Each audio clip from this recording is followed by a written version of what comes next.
O que é o princípio da incerteza? O termo é utilizado para designar o estado de um elétron. O nome é adequado, uma vez que é impossível saber a posição exata que um elétron ocupa na eletrosfera de um átomo. Esse princípio foi criado por Werner Heisenberg em 1927 e transformou-se num enunciado da mecânica quântica.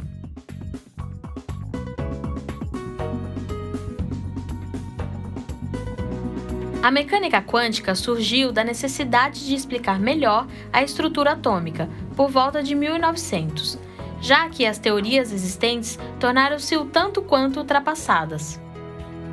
A nova teoria baseava-se em um modelo de átomo mais complexo e matemático, e declarava que a matéria possuía propriedades associadas com ondas.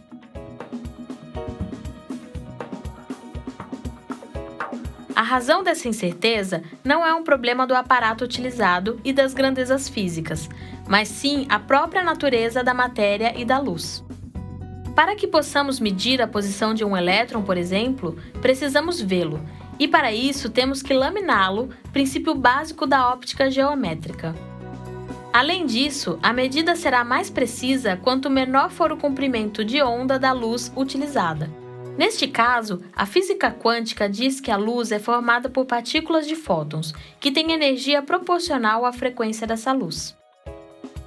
Portanto, para medir a posição de um elétron, precisamos incidir sobre ele um fóton bastante energético, já que quanto maior for a frequência, menor é o comprimento de onda do fóton. No entanto, para iluminar o elétron, o fóton tem que se chocar com ele, e esse processo transfere energia ao elétron, o que modificará sua velocidade, tornando impossível determinar o seu momento com precisão. Esse princípio proposto por Heisenberg se aplica somente ao mundo subatômico, uma vez que a energia do fóton transferida para um corpo macroscópico não seria capaz de alterar a sua posição.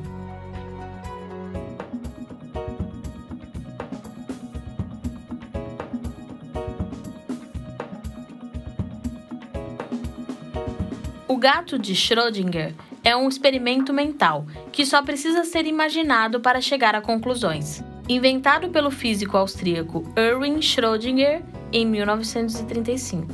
O objetivo era testar o princípio da incerteza, teoria sobre física quântica criado por Werner Heisenberg.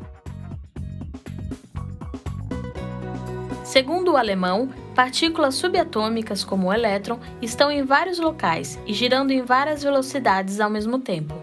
Até o momento em que um observador tenta medir onde e como elas estão, e assim as força a tomar uma única posição ou velocidade, ou seja, a observação é capaz de definir a realidade em vez do contrário.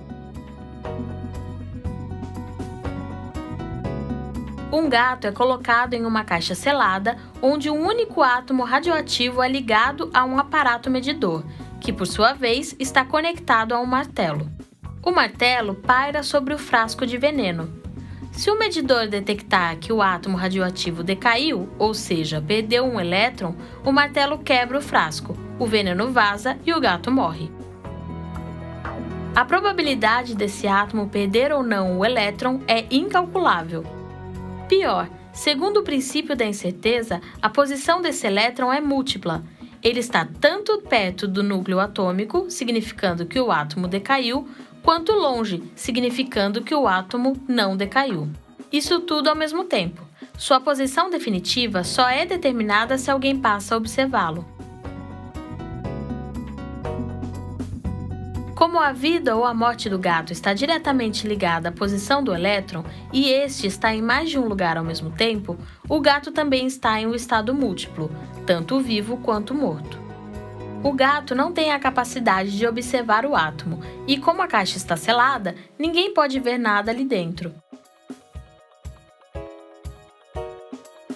Se um observador abre a caixa e olha para dentro, ele imediatamente determina, por observação, em que posição o elétron está, o que também define a vida ou a morte do gato. O paradoxo está na estranha situação do gato. Afirmar que a observação é que determina a vida ou a morte do bichano, em vez de apenas registrar o estado dele. Soa absurdo, mas não é. É uma teoria hoje amplamente aceita. o princípio da incerteza.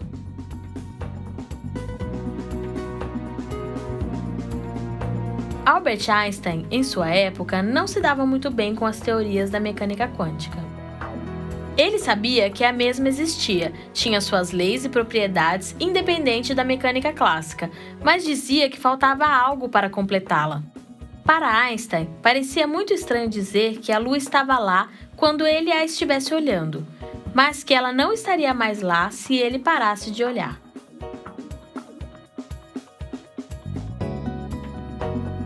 Essa teoria fala da interação entre partículas, mais precisamente entre fóton e elétron. Segundo a física clássica, essa interação não afetaria corpos macroscópicos, correto? Mas não foi bem isso que demonstrou a experiência, pois se a vida do gato dependeria da interação entre as duas partículas, provou-se o contrário. O gato, como sabemos, é um organismo complexo e macro. Portanto, se ele é atingido por essa experiência, então a probabilidade da teoria da incerteza se aplicar com o mundo macro é bem grande também.